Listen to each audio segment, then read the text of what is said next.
The opening scene takes place on the 26th day of May 1989 at about 11:09. Two phone lines from different parties contact a certain Dr. Wade's office and the Midwestern Phone Company.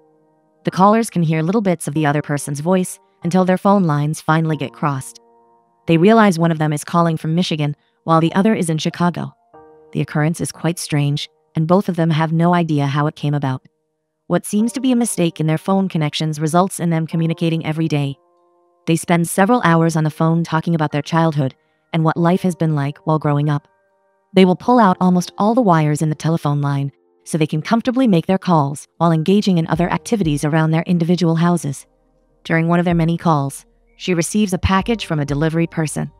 She pauses the call to read what's written on the document, and after she's done, she sighs wearily and gets back to telling her story of her first ever memory of her playing the guitar. He tries to make sense of her story, as he doesn't get how her uncle is her mom's friend whom she thinks is technically her father. He suggests she just asks her mother instead of not knowing what's true. He hears a knock on his door, which interrupts their conversation, so he excuses himself to go check out who it might be. It turns out it's the phone company. When he's done with them, he gets back on the phone to her. He requests she play along while he acts out the role of a radio presenter. She laughs at how she sounds, but he seems to be doing quite well. He asks her to choose a song she would like him to play.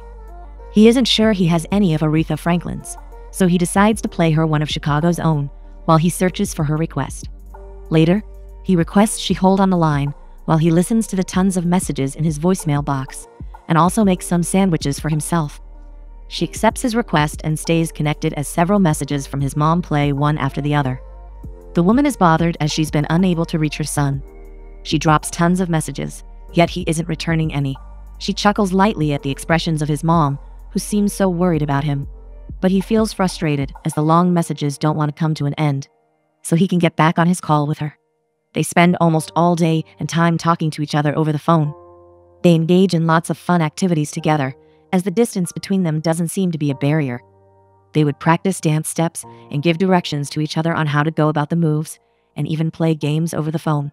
He asks about her boyfriend and previous relationships, and she reveals she has dated a couple of guys, but she doesn't want to go into details about all that at the moment.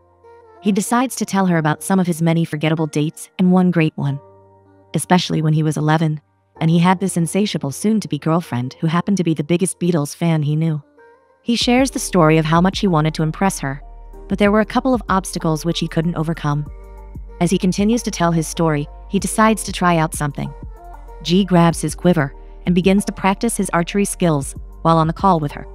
She narrates how she had met John Lennon through her mother, who was invited to a certain Lorien's party. Her mom had introduced them as singers, and they ended up doing a song that they wrote.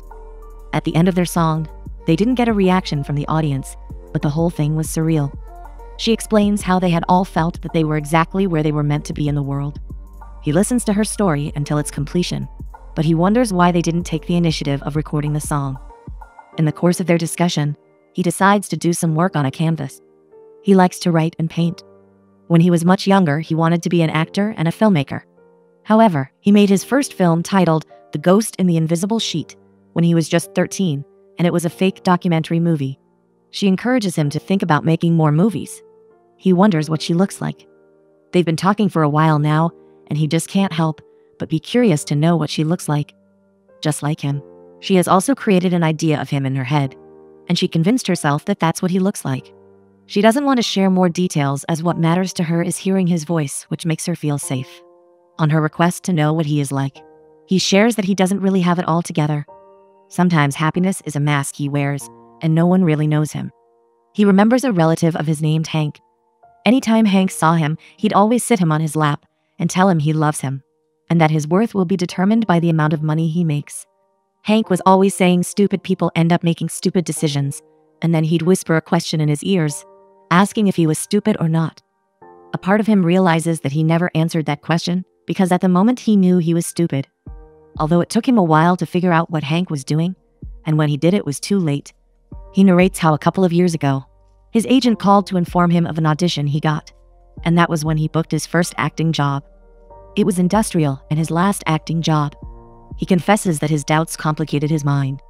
He was mentally and financially broke, and deep down he knew that the one person who could help was the one person that he hated to ask. He had to ask Hank for a job at his brokerage company. At that, when Hank saw him, Hank asked him if he had finally stopped being stupid. He couldn't continue, and that was when he realized that he'd rather die broke and pursue his dreams than sell his soul to that one person he loathes. He explains how he felt like a psychological cripple, and like he was in a boat of mediocrity searching for the oar. She wishes she could help him in some way, but he tells her not to worry as he's got to help himself first. He picks up his jacket and wears it, then steps out through the gate to sit out. A local church is planning on doing a missionary trip to Africa, and he was planning on it, but he hasn't packed any boxes yet, and they are supposed to leave on Monday. He pulls out a stick of cigarette and lights it. He wants to take the opportunity and have a fresh start, and he hopes she understands him because from the path of his brain to his mouth, things somehow get jumbled because he's never as eloquent as he wants to be. That's another source of his frustration. Her silence makes him wonder if she's okay. He asks if he needs to let her go, but she refuses as she sets up the projector and sets it to play. His story just made her think back, and she feels the need to tell him something she has never said out loud before. Encouraged to share her story, she remembers when she was about 3 to 4. She and her sister realized that they were destined to do music out of all the callings in the world. Last year, they were heading to a music festival, and they got into an argument about who was going to drive. It got so serious that she took the keys and made her way to drive, and her sister refused to sit next to her, so her mother had to. Her sister sat at the back, and that was the first time she never said anything to her. She breaks down with tears as she recalls how less than a mile away, she had lost control of the car, and in no time she crashed into a telephone pole which split in half. She remembers that it was just her and the car in the middle of the road. She couldn't find her mom and sister, so she had to start searching for them until she found her sister's lifeless body.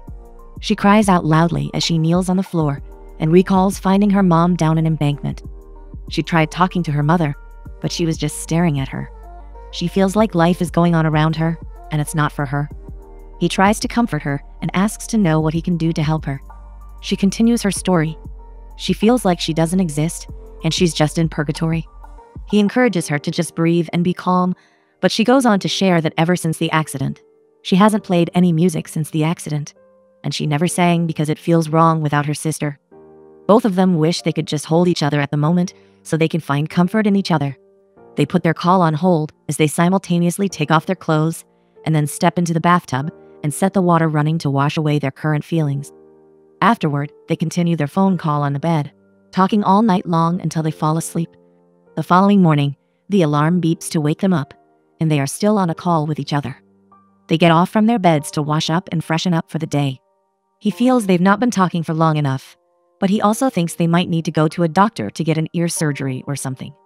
She chuckles at his suggestion. She can't even bend her elbow, and it's all thanks to the long time they've spent holding the phone to their ears. He requests that they try and meet up the next day, as his phone will be disconnected that day, though he's not sure of the time yet. She accepts his request and comes up with a crazy idea. High Kettle begins to whistle loudly, and it drowns out her speech. After they've agreed on meeting, he books a hotel and begins to set up and make some changes to better suit their visit and accommodate the ideas he has in his head. He ensures everywhere is tidy and arranged. He opens his curtains to let in some light and does some final touch-ups in the room in anticipation of her visit. She gets down from the train from Michigan and heads straight for the hotel address he supplied her. On getting there, she knocks on the door, and the both of them stand at opposite sides of the door, trying to control their breath and their heart rate with a smile on their face. He finally opens the door and ushers her into the room. He holds on to her hands as they both have their eyes shut, and both of them feel very nervous, while their bodies shake on their own volition. He suggests he go hide in the bathroom so she can read a note he had kept on the table. He hopes it will help them feel more relaxed, and if it doesn't, then they'll just have to open their eyes. She chuckles and accepts they try it his way. When he leaves, she opens her eyes, and she's amazed at the decorations of rose petals on the bed. She picks up the note and laughs as she reads it. Afterward, she tucks it in her pocket. She picks up the radio device on the bed and laughs lightly, while he is already holding on to his and smiling to himself inside the bathroom. They turn on the device, and her voice mixed with laughter seeps through his device as she acts like a detective using a walkie-talkie device, while he also plays along as it is her first time using one such device. He soon steps out of the bathroom and walks over to the bedside. However, she's covered by the fort he built on the bed, so they can't see each other's faces. He stretches his hand so they can at least touch each other. He sets up 2 chairs facing opposite directions and helps her get out of the bed with their eyes closed. They take a seat on the opposite sides of the chair and open their eyes again. On his instructions, she reaches under the chair and grabs a book and a cup of colored pencils. He wants them to take turns describing what they look like, while the other person is going to try their best to create a drawing based on the description given. She likes the idea, but she feels it's unfair as he's an artist and she's not. He reminds her that his kind of artist can't draw people, so it's fair. She agrees to take on the challenge and lets out the artist in her. They play rock and paper to choose who is to go first. It turns out she'll be the one to go first. He starts describing his skin color and other details about him, while she uses those details to create a drawing of him on the paper. After she's done, she carefully keeps her drawing and begins to describe herself so he can make his own as well. The process is enjoyable for both of them, as they make funny comments about each other from time to time, until he is finally done with his drawing. They both burst into a fit of laughter after exchanging their composites. He feels ashamed of his work, and he wishes he had never said anything about him being an artist. They seem to be enjoying every moment spent with each other. After the drawing session, they sit facing each other on the bed with their eyes tightly shut, so they can't see each other's faces. She moves her hands from his palm to his shoulder, trying to create an image of his figure in her head. They are uncertain if they want to open their eyes yet or still wait a little longer before doing so. While they are enjoying the moments spent with each other and engaging in various activities, they hear a knock on the door from the hotel's room service. They put on dark shades to help them with their eyes closed. She struggles to get up and enter the restroom while he gets the door. The man rolls the food carrier into the room, and he requests that the attendant put the food on the table at the other end of the room. Afterward, he calls her to come outside as everything is set. He directs her with the sound of his voice, while she excitedly follows the sound until she gets to the table. The attendant rolls the food trolley out, trying not to touch her as she follows the direction of her friend. He wonders what they are up to, but keeps his thoughts to himself. She kisses his head severally as she successfully touches his outstretched arms, trying to guide her to have a seat. He wears a fake elongated nose and tells jokes about the room service guy, who seems to be frustrated with his job. She laughs at his jokes and tries to imitate the man's accent. She hears their conversation, and from the way the man sounds, she can tell that he hates his job. The room service man suddenly clears his throat to draw their attention to the fact that he can hear them, and he's still very much in the room. The both of them suddenly quiet down, and he gets up to tip the attendant, who is still waiting. The attendant opens his palm to receive the coins, and then thanks him for his generosity. On his way out, he uses one of the phrases they were using a few minutes ago, and his tone makes her let out a faint laugh. After the man leaves, he gets back to the table, and the duo begins to play a game of catch with the grapes. They take turns throwing the grapes into each other's mouth until one of the grapes successfully enters his mouth. After the game, she offers to go get them some more ice. She blindly walks until she gets to the door and then takes off her glass. She dances right from the door to the hallway and almost every other part of the hotel in excitement. Though they haven't seen each other's faces, she's super excited and alive. She's enjoying every bit of the time they are spending together. Minutes later, she comes back with some ice in the champagne bucket. She puts her glass back on as she steps into the room. After eating, she gets back into the fort he made while he sits on the chair beside the bed. He plays her the recording of their call when he is pretending to be a radio presenter. She laughs out loudly as he retells the story of how he and a musician from Michigan made that tape. He plays one of his favorite albums by Barbara Morrison and Doc Silk, and they enjoy the sound of the music in quietness. Still with their eyes closed, he reaches out to her, and they get up dancing to the music playing from the music player. After dancing, they swap positions from the fort. He asks to know what will happen when they finally get to see each other's faces, and she's not attracted to him. The same thing goes for her. She worries if he's not attracted to her as well, they might just thank each other for the good long chat and then bid each other a nice life. He lacks words to describe how he feels, his emotions, and his thoughts. A part of him wants to look at her, see her face. He wants her to know that he doesn't think this whole thing is some kind of experiment of some sort, but he can't explain this feeling that he is going through. He is worried that he might mess the whole thing up, and she may never look at him the same way again. She thinks she's not even good for herself, but she wants this feeling to last a little longer. She confesses her fear as she doesn't want to see him, but a part of her does. The emotion is quite overwhelming on both ends. He doesn't understand the emotions he's feeling, but then he's not sure if he's ready or not. He lets her know that he'll understand if she doesn't want to continue with him. He suggests they do it already and asks her to close her eyes so he can come out. They finally come face to face with each other, and she suggests they count from 1 to 3. That way they'll have more time to decide if they want to see each other or not. After the last number, neither of them opens their eyes to behold the other's face. The emotions between them get tensed as their faces pull towards each other until their lips meet in a kiss. They cuddle, enjoying each other's warmth for quite a long time. With time, they progress into love, making even though their eyes are still tightly shut for fear that they might not be attracted to each other. After making out, they lay on the floor facing the ceiling. They chat about their mothers and the similarities they have in common when it comes to complaining. They hear a knock, and she suspects it to be a delivery. She tells him that it's a surprise, so all he needs to do is help her get on her feet and then get into the fort while she gets the door. She opens the door and receives the package from the man outside. She sets the package aside and drags a chair to her seat. She reveals it's time for her surprise, and she picks up a guitar and begins to play while singing along. He listens to her play beautifully from the fort. She, on the other hand, it's the first time in a long time she will be playing or singing ever since her sister's passing. Later, he locks himself up in the washroom. She doesn't believe his words that he's fine. She feels something must be wrong that he doesn't want to talk about. After a while, they come facing each other once again to finally have another opportunity to see the face of the person they've been spending the day with. They move closer for a kiss, and immediately, he turns around and takes her leave.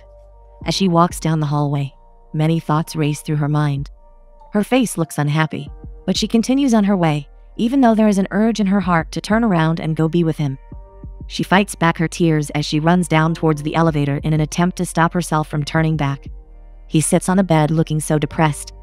He thinks back on the time and memories they had both spent together within the past few days, and in a second he decides to bolt after her. He arrives at the elevator a bit late. As he pants thinking of what to do, he suddenly decides to take the stairs, hoping he'll find her when he gets down. His heart sinks on getting downstairs, and he can't find her. He frantically looks around in search of her. She tries to keep her heart strong and just heads back to Michigan, but her emotions fail her when she finally gets to the last floor. She clicks the button for the elevator to take her back to his room's floor. She runs back through the hallway with tears in her eyes. On getting to the front of the room's door, she knocks severally unknown to her that he's downstairs in search of her. After several knocks, and she doesn't get any response, she bows in emotional pain and runs back out of the hotel. The moment she passes downstairs, running through towards the exit door with her guitar in her hand, his heart tells him that she must have been the one who he's searching for. He bolts after her, but it's too late as she's much far ahead of him. By the time he gets outside the building hoping to find her standing there, she has already gotten into a cab waiting in front of the hotel. He bows his head and lets his tears flow down freely while in the vehicle. She's also unhappy realizing that they might never know each other even if they cross paths again.